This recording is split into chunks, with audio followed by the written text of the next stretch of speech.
హైదరాబాద్ అంబర్పేటలోని house of prayer church pastor Abraham KDS ఆదివారం రాత్రి ప్రభునందు నిద్రించారు. గత కొద్ది రోజులుగా అనారోగ్యంతో బాధపడుతున్న ఇతడిని మలక్పేట యశోద హాస్పిటల్లో చేర్పించగా చికిత్స పొందుతూ తుది శ్వాస విడిచారు. అబ్రహం కేడిఎస్ రైల్వే శాఖలో ఉన్నత ఉద్యోగిగా పనిచేస్తూ ప్రభు సేవలో సాగాలనే ఆశ ఆలోచనతో ఉద్యోగానికి రాజీనామా చేసి క్రైస్తవ జీవితంలోకి అడుగుపెట్టారు. అంబర్పేట అలీకేవ్ చౌరస్తా సమీపంలో చర్చిని స్థాపించి గత 32 సంవత్సరాలుగా ప్రభు సేవలో కొనసాగుతున్న ఈయన తెలుగు రాష్ట్రాల్లో 500కు పైగా సంఘాలు స్థాపించి లక్షలాది మందికి క్రీస్తు ప్రేమను అందించి ఆదరణ కలిగించారు.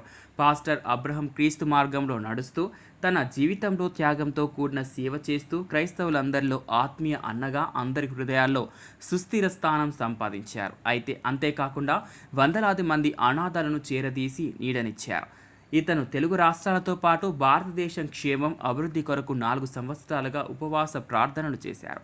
అందరికీ ఒక కుటుంబ పెద్దగా ఉన్న పాస్టర్ హఠాత్ మరణం సంఘస్థులను తీవ్రంగా కలిచివేసింది.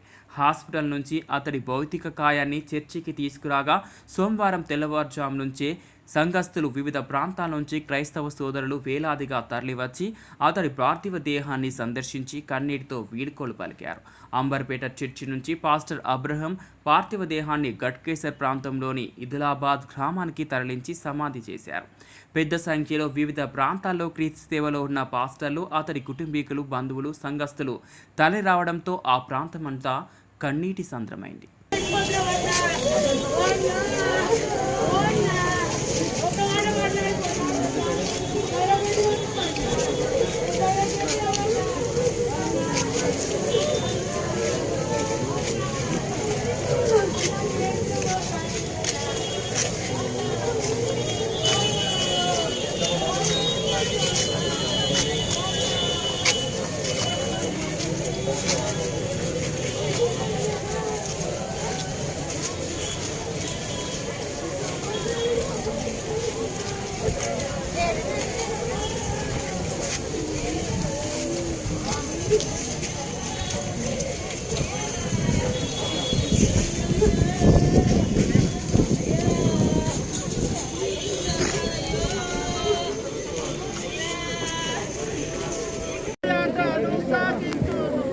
ఎల్లప్పుడూ విశ్వాసంతో యాత్రను సాగించు.